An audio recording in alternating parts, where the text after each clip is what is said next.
Okay sir. देखिए आज का क्लास से हम आपको बोर्ड प्रिपरेशन शुरू करते हैं, लेकिन इससे पहले बोर्ड प्रिपरेशन शुरू किया जाए, इंपॉर्टेंट क्वेश्चंस हम आपको बताएं, कुछ बातें हैं जो पहले करना जरूरी है। सबसे पहली बात, ये जो 3 महीने हैं अक्टूबर, नवंबर और दिसंबर, जनवरी को आप लोग काउंट नहीं करेंगे, फरवरी में आपका एग्जाम है। आपको जो भी एग्जाम की तैयारी करनी है इन्हीं 3 महीने में करना है, अक्टूबर, नवंबर और दिसंबर। जनवरी को आप स्पेयर रखो फाइनल टचअप देने के लिए, क्योंकि तैयारी अगर एक बार हो जाएगा तो फिर जनवरी में फाइनल टचअप देना तो आपको तैयारी अच्छी सी होगी और बोर्ड के लिए जो भी फोबिया होगा ना, एग्जाम फोबिया, वो सब मन से निकल जाएगा। इसलिए 3 महीना का टारगेट करना है, ये महीना अक्टूबर, नवंबर और दिसंबर, इन 3 महीना में टोटल इंपॉर्टेंट क्वेश्चंस मैं आपको पढ़ा दूंगा। जनवरी आप लोग फाइनल रिवीजन टचअप करेंगे, जहां दिक्कत होगा वो मैं आपको गाइड करूंगा, आप हमको कॉल करेंगे, डाउट क्लास दे देंगे। आपको 3-4 बातें ध्यान रखना होगा।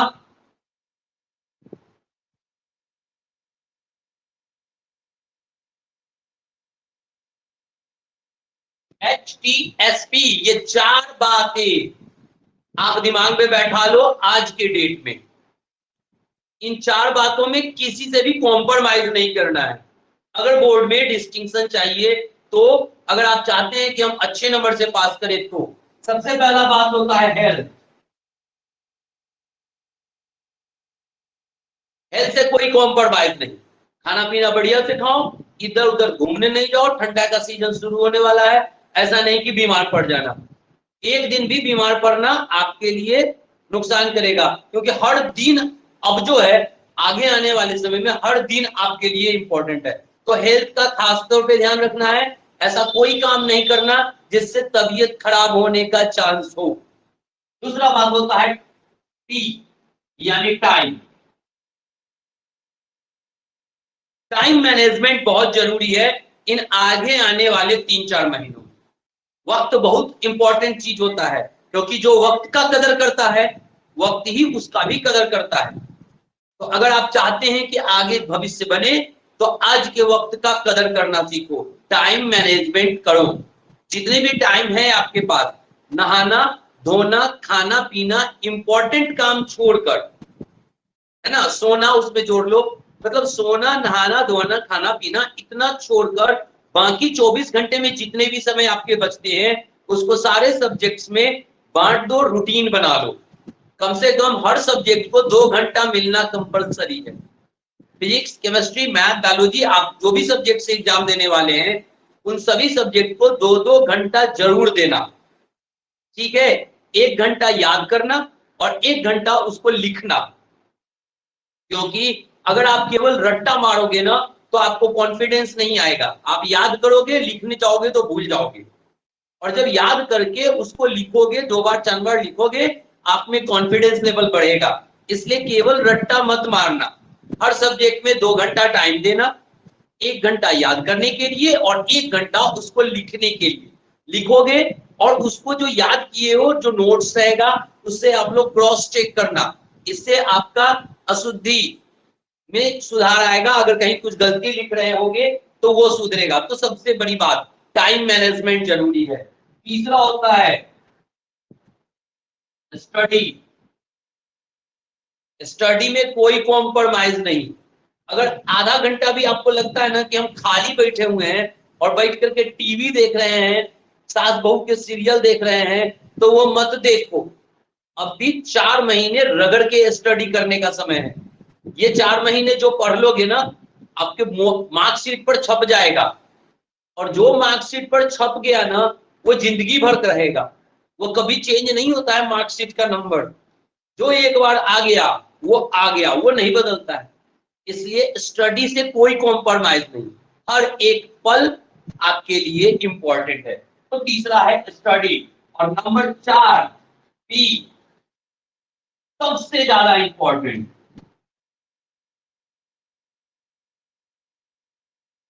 आपके पेरेंट। अगर आपको कभी ये महसूस हो ना कि हम बहुत थक गए हैं, बहुत पढ़ लिए हैं, तो पेरेंट की तरफ देखना। आप लोग अपने लिए नहीं पढ़ रहे हो, अपने पेरेंट के लिए पढ़ रहे हो, you make sure to proud your parents. आप इतना मेहनत करो इन 4 महीनों में कि आगे आने वाले एग्जाम के रिजल्ट में आपके पेरेंट आप पे प्राउड फील कर पाए। कभी कभी स्टूडेंट नहीं पढ़ता है, अगर आपको पढ़ने का मन नहीं हो तो आप ये सोचे कि हम अपने लिए नहीं पढ़ रहे हैं, पेरेंट्स के लिए पढ़ रहे हैं। तो इसलिए ये 4 बातों का ध्यान दिमाग में बैठा लो, हेल्थ, टाइम, स्टडी और योर पेरेंट्स, इन चारों का ध्यान दिमाग में रखना। ये 4 महीना आपका बहुत इंपॉर्टेंट रहेगा और इस 4 महीनों में कोई कॉम्प्रोमाइज नहीं करना। अभी जानते हो, अभी आप लोगों को लगातार पर्व आएंगे, दिवाली, छठ, बहुत सारे पर्व आने वाले हैं। हैप्पी न्यू ईयर मनाने का मौका मिलेगा। ये पर्व को हम ये नहीं कहते हैं आप पर्व नहीं मनाइए, पर्व मनाइए, लेकिन समय कम दीजिए।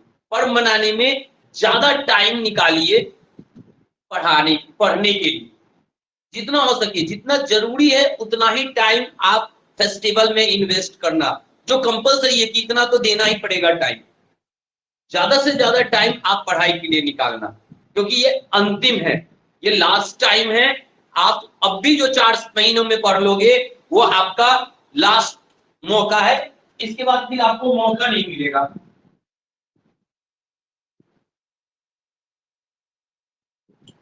बोर्ड के एग्जाम में ना, मैं केमिस्ट्री की बात कर रहा हूं, बोर्ड के एग्जाम में आपको केमिस्ट्री में 70 नंबर और 30 नंबर, 30 नंबर का प्रैक्टिकल होगा और 70 नंबर का थ्योरी, रिटेन एग्जाम। इस 30 नंबर के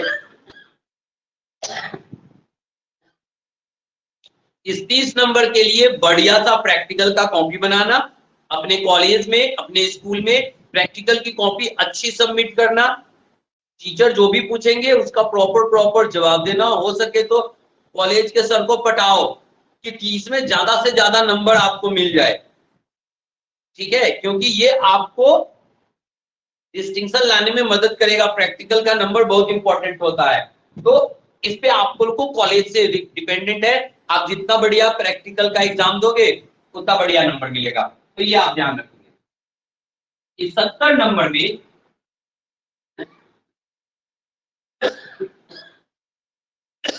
35 नंबर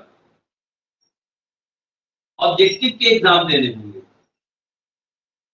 और 35 नंबर थ्योरेटिकल।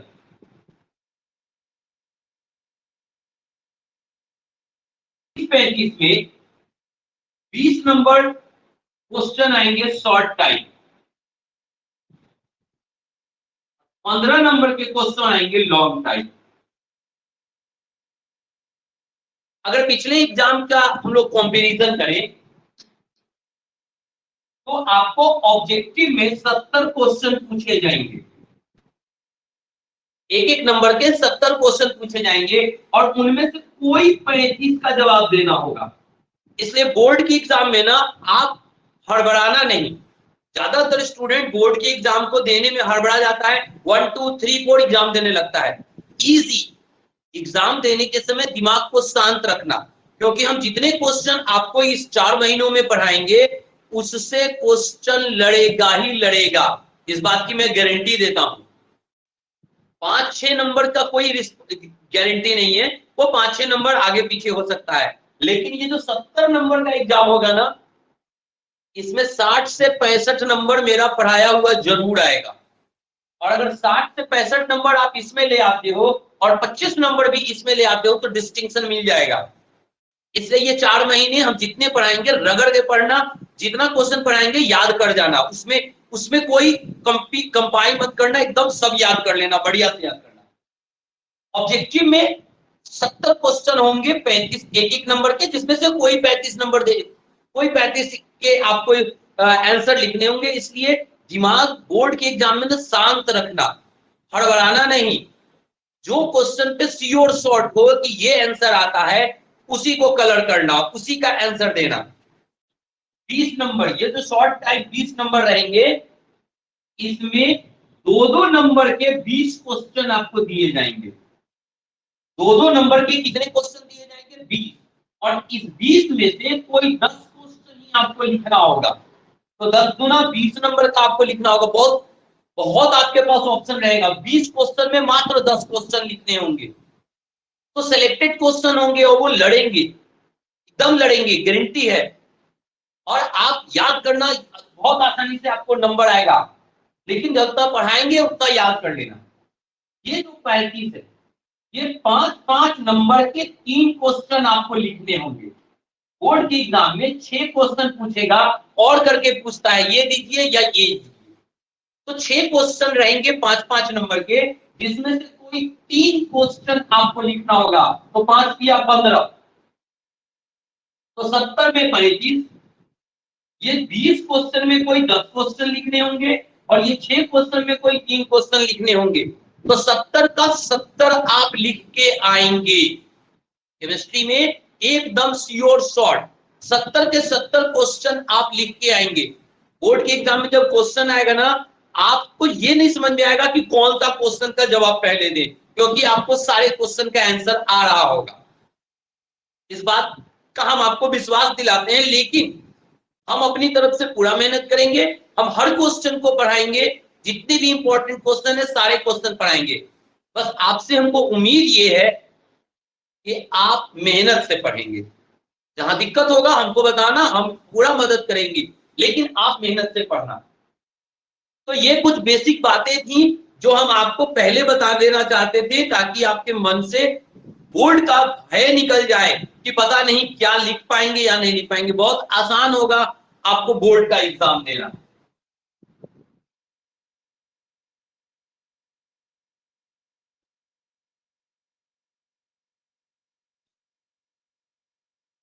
चलिए अब क्वेश्चंस पे चलते हैं। एक एक करके हम आपको क्वेश्चन पढ़ाएंगे और आप क्वेश्चन, अच्छा दूसरी बात, आपको मैं व्हाट्सएप से रिटन नोट्स भेज दूंगा, ठीक है? तो आप नोट्स से जो हम आपको भेजेंगे पीडीएफ फॉर्मेट में, आप अपने नोटबुक पे उसको उतार लेना और याद करना। क्लास में लेक्चर चलेगा, क्लास में ऑनलाइन लिखवाएंगे ना, तो कई बार लोगों का छूट जाता है, नेट का इश्यू होता है, बहुत तरह की समस्या होती है। इसलिए क्लास में हम आपको लिखवा नहीं रहे, हम लेक्चर दे रहे हैं, हर टॉपिक को समझाएंगे। नोट्स हम आपको भेज देंगे, क्वेश्चन और आंसर दोनों पीडीएफ फॉर्मेट में भेजेंगे। आप उससे अपने कॉपी पर जरूर नोट कर लेना, क्योंकि ज्यादातर स्टूडेंट का मोबाइल में रह जाता है। कॉपी पे जरूर नोट कर लेना और याद करना। चलिए तो हम लोग बात करते हैं। सबसे पहला क्वेश्चन,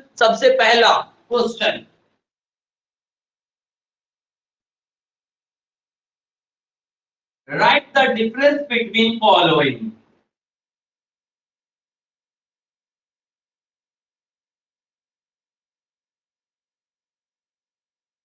ए नंबर में आपको क्वेश्चन पूछ सकता है, क्रिस्टल एंड एमोर्फस, यानी रवादार एवं बेरवादार।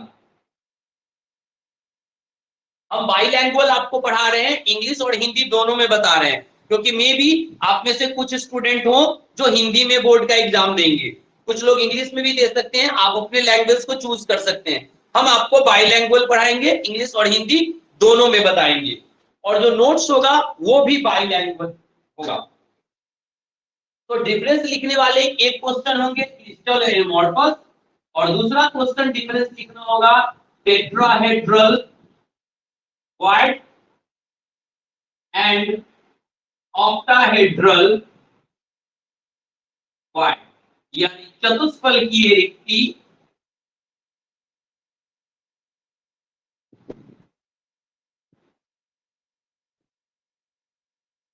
एवं अष्टफलकीय रिक्ति।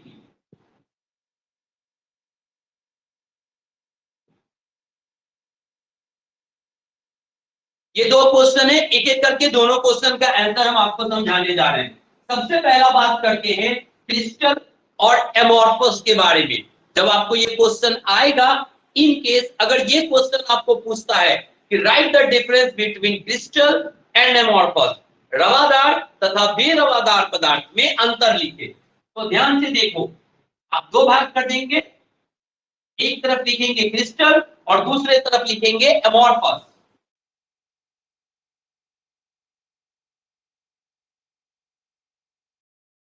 यानी रवादार और बेरवादार। पहला डिफरेंस, सबसे पहला difference, the constituent particles of crystal are arranged in a proper manner.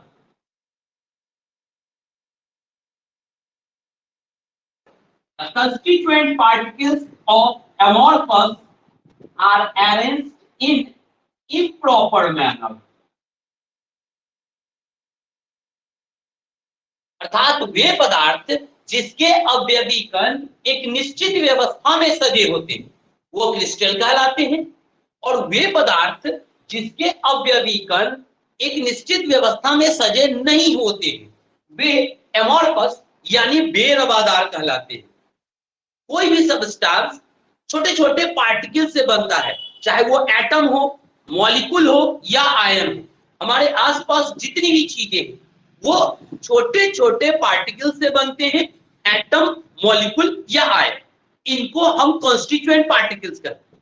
अगर ये कॉन्स्टिट्यूएंट पार्टिकल यानी अवयवी कण एक निश्चित पैटर्न में सजे हो, अरेंजमेंट उनका सही हो, तो कहलाएगा क्रिस्टल। और अगर अरेंजमेंट सही नहीं हो, आगे पीछे ऊपर नीचे तितिर बितिर रूप से सजा रहे, तो कहलाएगा एमोर्फस। तो पहला difference, in crystal constituent particles are arranged in proper manner, but in amorphous the constituent particles are arranged in improper manner। अर्थात रवादार पदार्थ में अवयवी कण एक निश्चित व्यवस्था में सजे होते हैं, परंतु बेरवादार पदार्थ में अवयवी कण निश्चित व्यवस्था में सजे नहीं होते। दूसरा डिफरेंस, इनका मेल्टिंग पॉइंट फिक्स होता है, लेकिन इनका मेल्टिंग पॉइंट फिक्स नहीं होता है। The melting point of the crystal is fixed, but the melting point of the amorphous is not fixed. Crystal के यानी रवादार पदार्थ के द्रव्यनांक निश्चित होते हैं, लेकिन बेरवादार पदार्थ के द्रव्यनांक निश्चित नहीं होते। तीसरा difference, it is anisotropic। Anisotropic and it is isotropic। Isotropic और एनाइसोट्रॉपिक, इसका क्या मतलब होता है? एन आइसो इसका मतलब होता है अक्षम, और ट्रॉपिक का मतलब होता है दैसी। आइसो का मतलब होता है सम और ट्रॉपिक का मतलब होता है दैसी।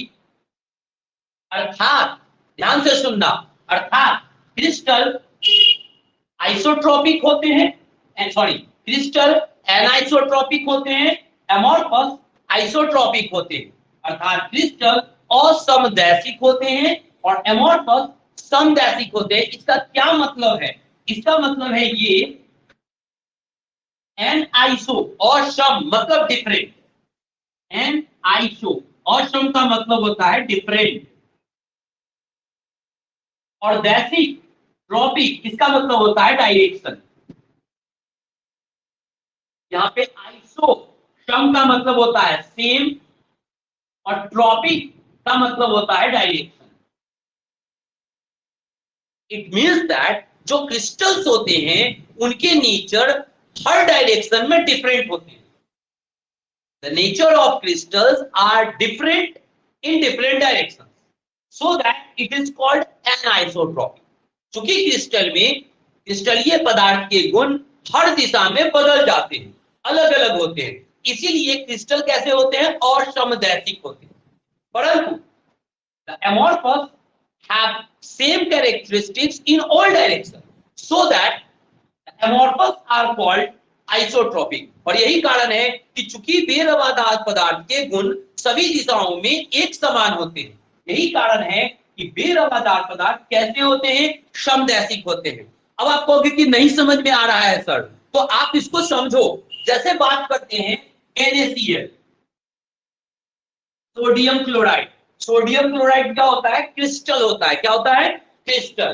बट प्लास्टिक, प्लास्टिक क्या होता है? एमोर्फस होता है। अब आप गौर से देखो, अगर NaCl हम लोग लिखते हैं, ध्यान से देखना, NaCl का क्रिस्टल बनाते हैं, NaCl, NaCl, Na के बाद यहाँ पे Cl, NaCl, NaCl, NaCl, ये क्या हो गया? NaCl का क्रिस्टल है। प्लास्टिक का हम लोग बनाते हैं, प्लास्टिक का कैसे बनेगा? प्लास्टिक के molecule, plastic plastic plastic plastic, सारे प्लास्टिक के मॉलिक्यूल्स बन रहे हैं यहां पर। अब अगर आप गौर से देखो, अगर इसको इस डायरेक्शन में देखते हैं तो कौन आ रहा है एक लाइन में? Sodium sodium sodium sodium sodium, सब एक लाइन में कौन आ रहा है? Na। अगर ऐसे चलते हैं, ध्यान से देखो, तो लाइन में कौन मिल रहा है? Cl Cl Cl Cl Cl। और अगर हम लोग ऐसे चलते हैं तो NaCl NaCl, हर डायरेक्शन में अरेंजमेंट क्या हो रहा है? चेंज लग रहा है। तो चूंकि हर डायरेक्शन में चेंज हो जा रहा है, तो ये क्या कहलाएगा? एनाइसोट्रॉपिक। लेकिन प्लास्टिक में आप किधर भी से जाओ, प्लास्टिक, केवल प्लास्टिक के कौन है? और पार्टिकल्स है। अगर हम लोग ऐसे चलते हैं तो प्लास्टिक प्लास्टिक प्लास्टिक, ऐसे चलते हैं तो प्लास्टिक प्लास्टिक प्लास्टिक। प्लास्टिक में किधर से भी जाओ, मॉलिक्यूल्स किसके मिलेंगे? प्लास्टिक के मिलेंगे। लेकिन NaCl में एक डायरेक्शन में सोडियम, दूसरे डायरेक्शन में क्लोरीन, तीसरे डायरेक्शन में NaCl। तो चूंकि क्रिस्टल में हर डायरेक्शन में अरेंजमेंट बदल जाता है, इसलिए क्रिस्टल कहलाते हैं एनाइसोट्रॉपिक। एमोर्फस में हर डायरेक्शन में अरेंजमेंट एक जैसा होता है, इसीलिए एमोर्फस, एमोर्फस जो होते हैं वो आइसोट्रॉपिक होते हैं, समदैशिक होते हैं। अगली बात जो हम आपको बता, जैसे डायमंड देखो, डायमंड अगर आप लोग देखे होंगे तो उसको ऐसे ऐसे घुमाओगे ना, घुमाओगे तो हर डायरेक्शन में अलग अलग कलर शो करता है, किधर से गुलाबी, किधर से नीला, किधर से पीला। लेकिन प्रिज्म देखे होंगे, प्रिज्म को अगर घुमाओगे ना तो वो चारों डायरेक्शन में एक जैसा दिखता है, उसमें कोई फर्क नहीं पड़ता है। क्यों? क्योंकि डायमंड जो है वो क्या है? क्रिस्टल है। लेकिन ग्लास, ग्लास जो होता है वो क्या होता है? एमोर्फस। इसलिए प्रिज्म हर डायरेक्शन में एक जैसा लगता है, लेकिन डायरेक्ट डायमंड हर डायरेक्शन में बदल जाता है, अलग अलग कलर शो करता है। क्यों? क्योंकि क्योंकि डायमंड क्रिस्टल होता है और उसके डिफरेंट डिफरेंट डायरेक्शन में refractive index, refractive index physics में पढ़े होंगे, अलग अलग होता है। तो चूंकि डायमंड के हर डायरेक्शन में रिफ्रैक्टिव इंडेक्स अलग अलग, तो डायमंड कैसा होगा? एनाइसोट्रॉपिक। और एनाइसोट्रॉपिक है, इसका मतलब डायमंड क्या है? क्रिस्टल है। अब प्रिज्म जो है, जो कि कांच से बना होता है, ग्लास से बना होता है, तो उसका हर डायरेक्शन में रिफ्रैक्टिव इंडेक्स एक जैसा होता है, तो वो हर डायरेक्शन में एक जैसा दिखाई देता है। तो ग्लास जो हो जाएगा वो क्या हो जाएगा?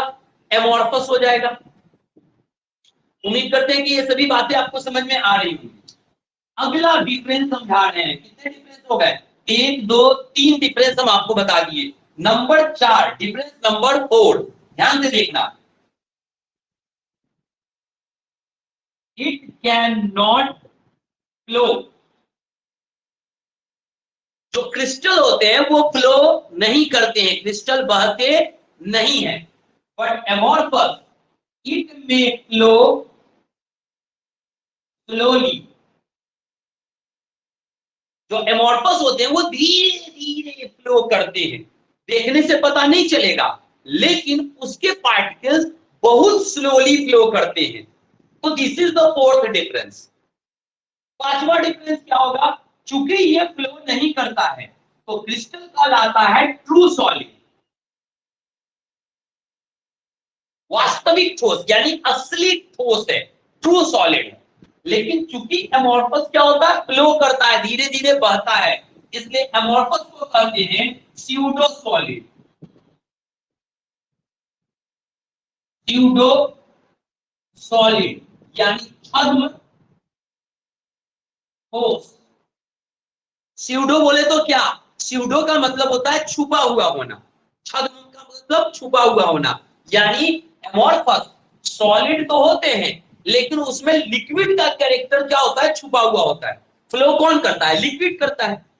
तो चूंकि crystal it can not flow so that it is called true solid, but amorphous it may flow so that it is called pseudo solid। तो अगर आपसे क्वेश्चन पूछे right the difference between crystal and amorphous, तो कोई 3-4 difference आप लिख दोगे, 2 number का क्वेश्चन रहेगा।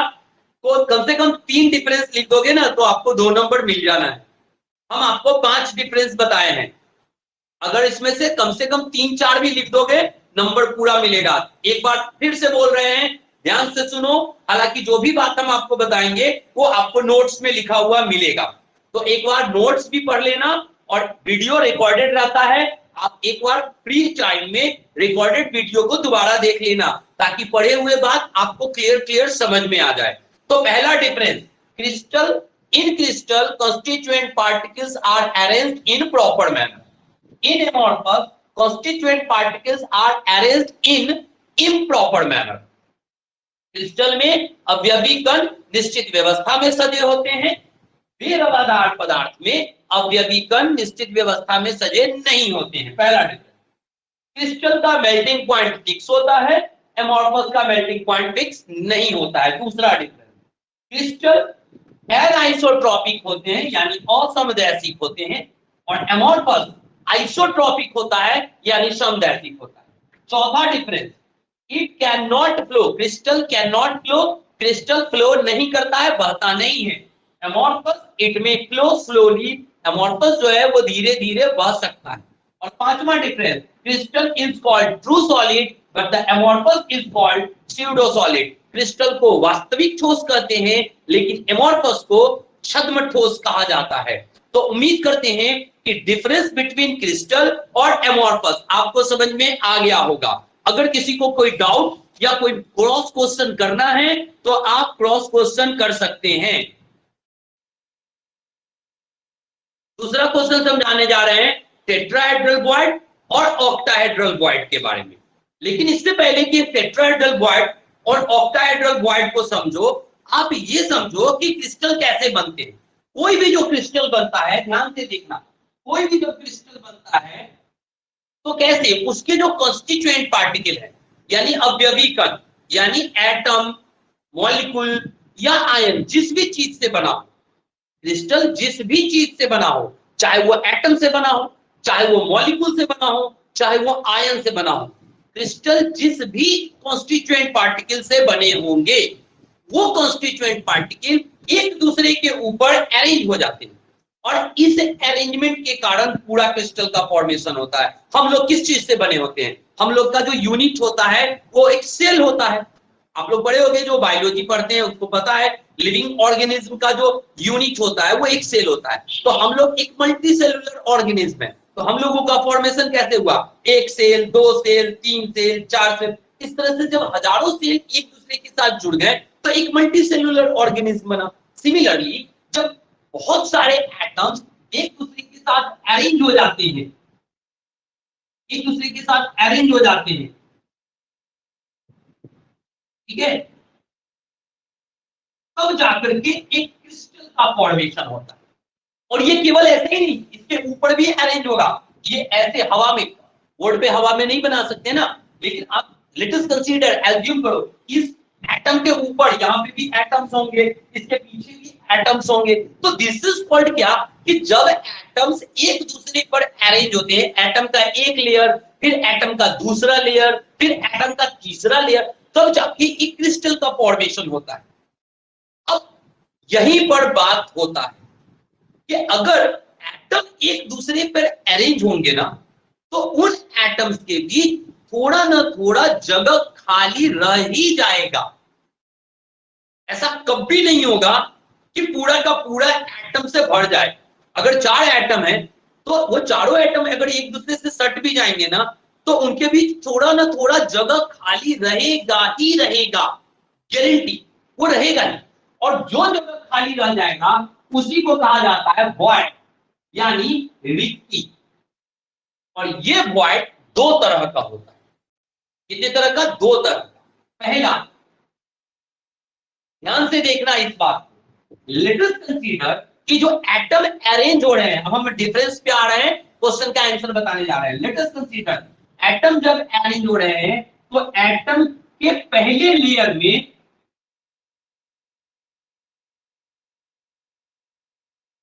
एटम के ये तीन स्फीयर बनाए गए, तो इन तीनों के बीच आप ये देखो बीच में जगह क्या है? खाली है। अब इसके ऊपर हम ऊपर से एक स्फीयर डाल दें, तो ये जो वॉइड बनेगा ना, that is called tetrahedral void. और टेट्राहेड्रल वॉइड क्यों कहा जाएगा? ध्यान से देखना, क्योंकि इस वाले एटम का स्फीयर सेंटर, सबका सेंटर देखो, मान लो इस वाले का सेंटर यहां है, इस वाले का सेंटर यहां है, इस वाले का सेंटर यहां है, और ये जो बीच में है इसका सेंटर लेट अस कंसीडर यहां है। अगर चारों के सेंटर को हम लोग ज्वाइन कर दें,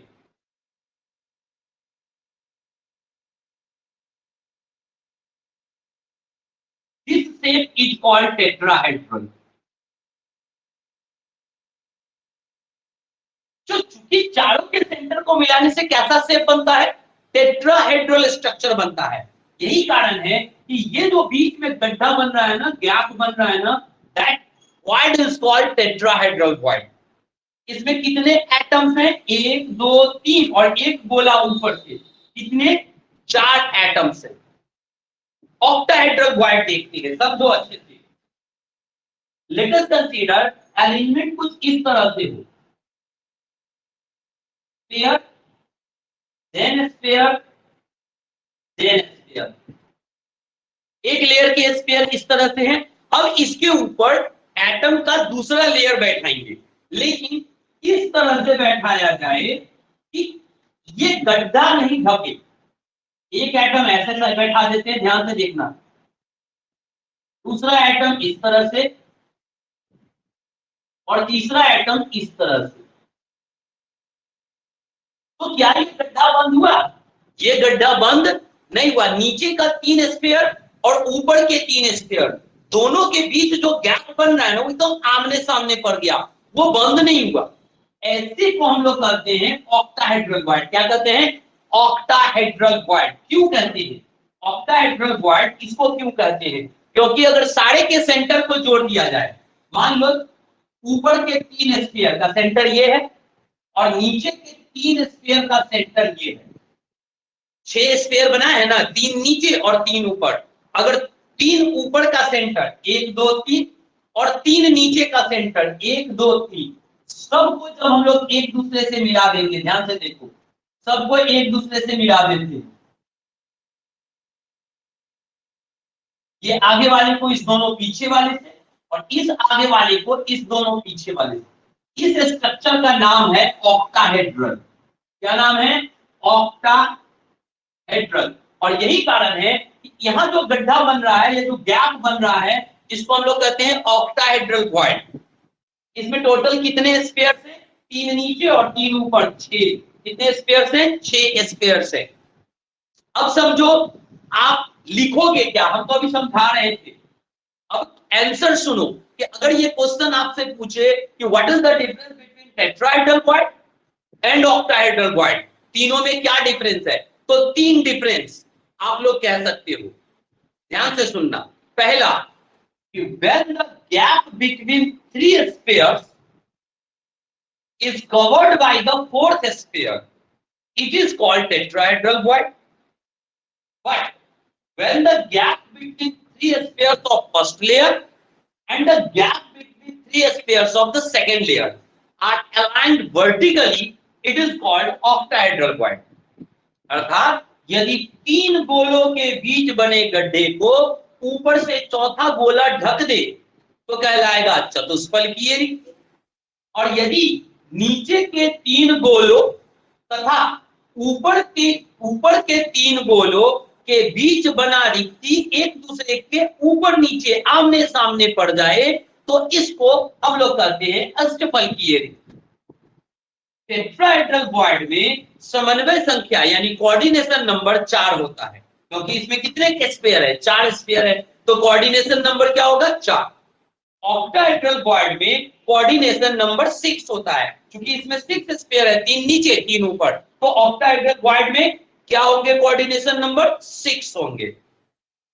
दूसरा डिफरेंस, तीसरा डिफरेंस कि टेट्राहेड्रल क्वाड में चारों के सेंटर को मिलाने से कैसा स्ट्रक्चर बनता है?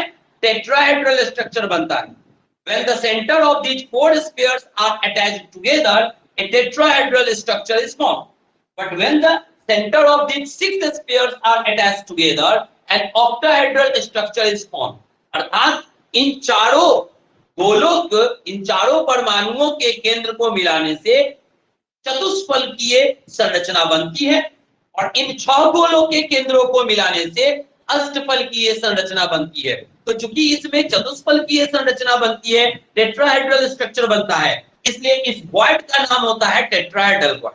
और इसमें चूंकि अष्टफलकीय संरचना बनती है, अष्टफलकीय ऑक्टाहेड्रल स्ट्रक्चर बनता है, इसलिए इसके बीच जो गैप बनता है इसको कहते हैं ऑक्टाहेड्रल क्वाड। तो क्रिस्टल के फॉर्मेशन में 2 तरह के क्वाड होते हैं, एक होते हैं टेट्राहेड्रल और दूसरा होता है ऑक्टाहेड्रल।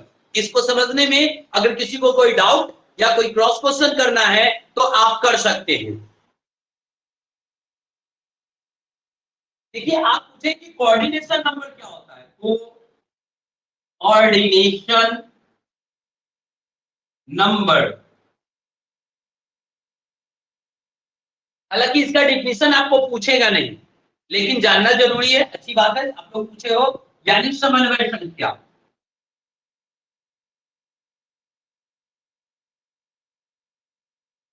समन्वय संख्या क्या होता है कि किसी एक एटम को चारों तरफ से जितने एटम घेरे हुए हो, ये होता है कोऑर्डिनेशन नंबर। इस एटम को चारों ओर से कितने घेरे हैं? 4, तो इसका कोऑर्डिनेशन नंबर क्या हो जाएगा? 4। अगर मान लो ये एक एटम है और इसके चारों तरफ 1 2 3 4 5 और 6 एटम जुड़े हैं, तो इस एटम का कोऑर्डिनेशन नंबर क्या हो जाएगा? 6 हो जाएगा। तो किसी भी एटम के चारों ओर उससे जितने एटम सटे होते हैं उसको कहते हैं coordination number. The number of atoms surrounded a atom is called their coordination number. ठीक है, the number of atoms surrounded a constituent particle that is an atom is called their coordination number. किसी परमाणु को घेरने वाले अवयवी कणों की संख्या या परमाणुओं की संख्या को उसका समन्वय संख्या कहते हैं। अगर एक एटम के चारों ओर 4 एटम होंगे तो कोऑर्डिनेशन नंबर होगा 4, और अगर एक एटम के चारों ओर 6 एटम होंगे तो कोऑर्डिनेशन नंबर होगा 6। आप लोग सोचोगे कि सर केवल 4 और 6 ही होता है क्या? नहीं, 4 भी होता है, 6 भी होता है, कभी कभी 12 भी मिलते हैं। 12 कब मिलते हैं? हम आपको यूनिट सेल जब पढ़ाएंगे उसमें बताएंगे कि किसमें कोऑर्डिनेशन नंबर कितना होता है। ठीक है, लेकिन कोऑर्डिनेशन नंबर क्या होता है ये समझने में कोई दिक्कत है तो बोल सकते हो।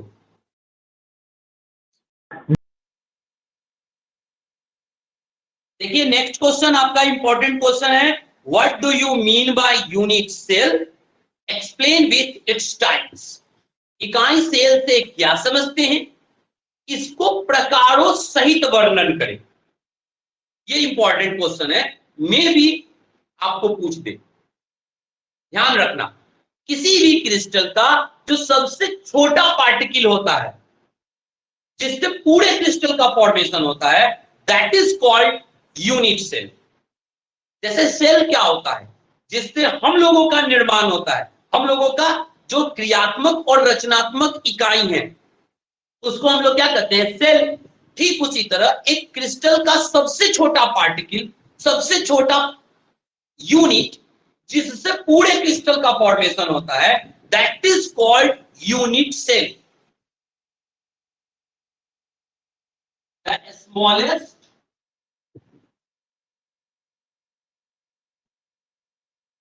part of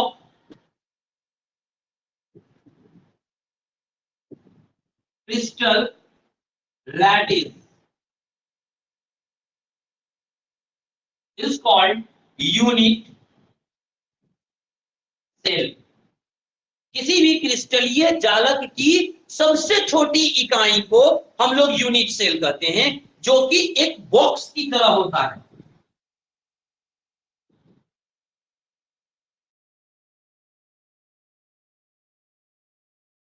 this is called unit cell.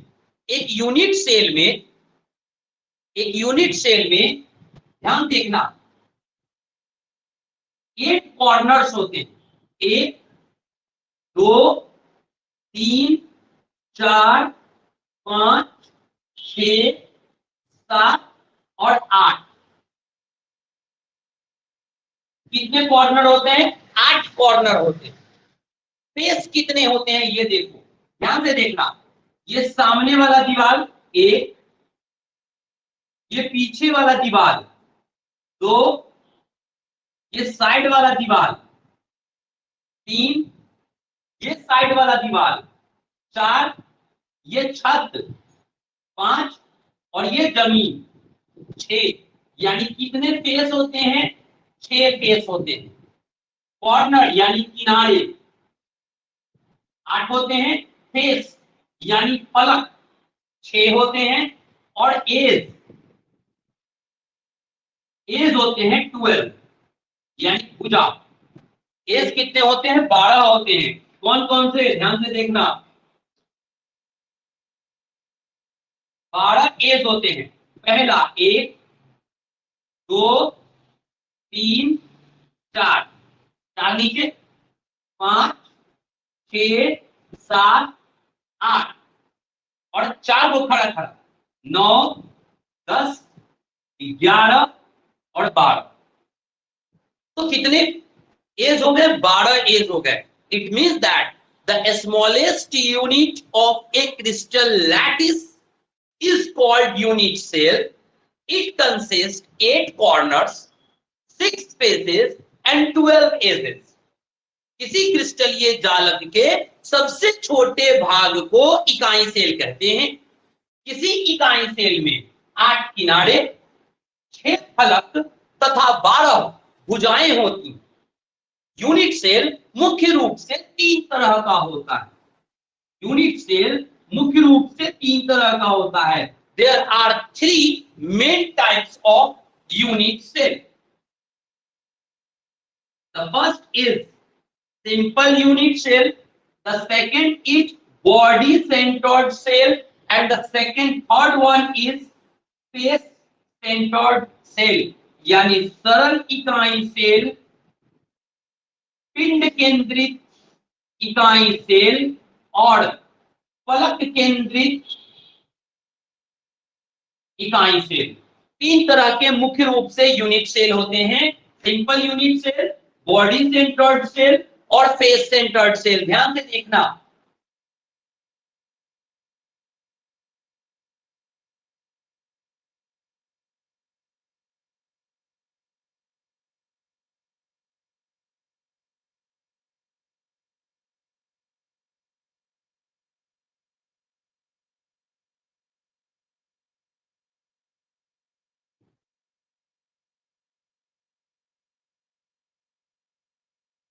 अब भी समझो आप लोग, बहुत इंपॉर्टेंट चीज चल रहा है। सिंपल यूनिट सेल क्या होता है? दोज यूनिट सेल, अच्छे से सुनना, यही आपको नोट्स में लिखा हुआ भी मिलेगा। सुनोगे अच्छे से, याद हो जाएगा अच्छे से। तो ध्यान से सुनो। Those unit cell which consist constituent particles at the corners only, is called simple unit cell. अगला, अर्थात वह इकाई सेल जिसमें अवयवी कण केवल किनारों पर स्थित होते हैं, उसे कहते हैं सरल इकाई सेल। दूसरी बात, those unit cell which consist constituent particles at the corners and at the center of cell is called body centred cell. यानी पूरे सेल के बॉडी में हो, पूरे सेल के बीचों बीच, तो that is called body centred cell. यानी वह इकाई सेल जिसमें अवयवी कण किनारों पर तथा सेल के बीचों बीच उपस्थित होते हैं, उसे पिंड केंद्रित इकाई सेल कहते हैं।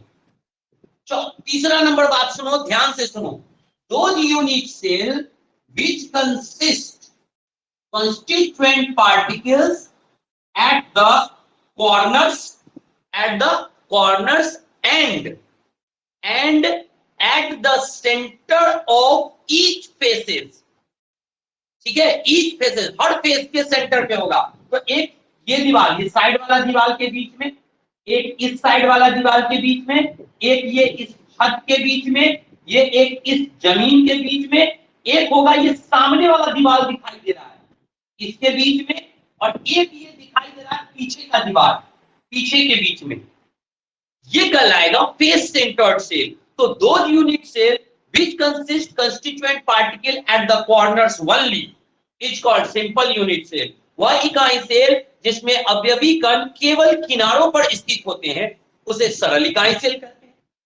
Those unit cell which consist constituent particles at the corners and at the center of unit cell is called body centered cell। वह इकाई सेल जिसमें अवयवी कण किनारों पर तथा सेल के बीचों बीच होते हैं उसे पिंड केंद्रित इकाई सेल कहते हैं। Those unit cell which consist constituent particle at the corners and at the center of each faces is called face centered cell। वह इकाई सेल जिसमें अवयवी कण प्रत्येक फलकों के केंद्र पर स्थित होते हैं उसे कहते हैं फलक केंद्रित इकाई सेल। अब ये तो हो गया डिफिनीशन। क्या क्वेश्चन जो था उसका आंसर कंप्लीट है कि यूनिट सेल क्या होता है और वो कितने तरह का होता है, डिफिनीशन समझ लो। अब भी हम आपको एक इंपॉर्टेंट नोट बताने जा रहे हैं, ठीक है, जो आपको ऑब्जेक्टिव बनाने में काम आएगा। और ध्यान से देखो, इंपॉर्टेंट नोट है।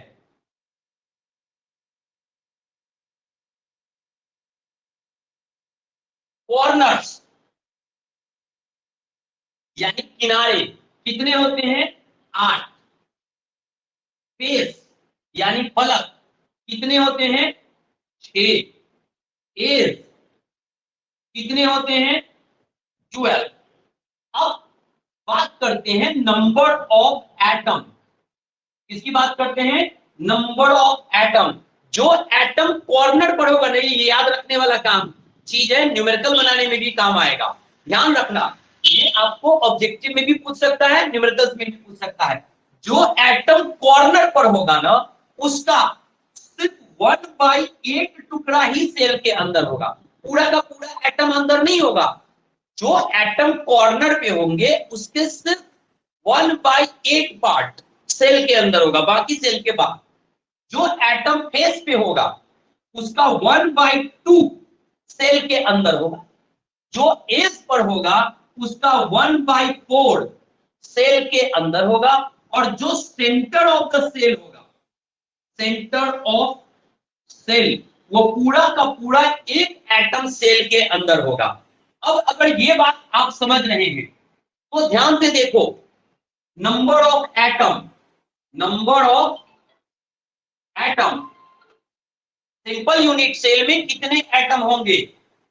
कितने कॉर्नर है? 8 कॉर्नर है, तो 8 और इनटू हर कॉर्नर पर कितने एटम होंगे? 1/8। यानी सिंपल यूनिट सेल में कितने एटम होते हैं? 1 एटम होते हैं, याद रखने की चीज है। बॉडी सेंटर्ड में नंबर ऑफ एटम कितने? 8 कॉर्नर्स हैं, तो 8 इंटू 1/8, और एक सेंटर पे है, जो सेंटर पे होता है वो पूरा का पूरा 1 होता है, तो 1 1 और एक और एक जुड़ जाएगा 2। यानी बॉडी सेंटर्ड में कितने एटम होते हैं? 2 होते हैं। फेस सेंटर्ड में देखो 8 है कॉर्नर पर, तो 8 इंटू 1/8 प्लस 6 वो फेस पर है, 6 इंटू 1/2, 6 इंटू 1/2, 3 बार में कटा, एक बार में, तो 1 प्लस 3 कितने? 4 एटम।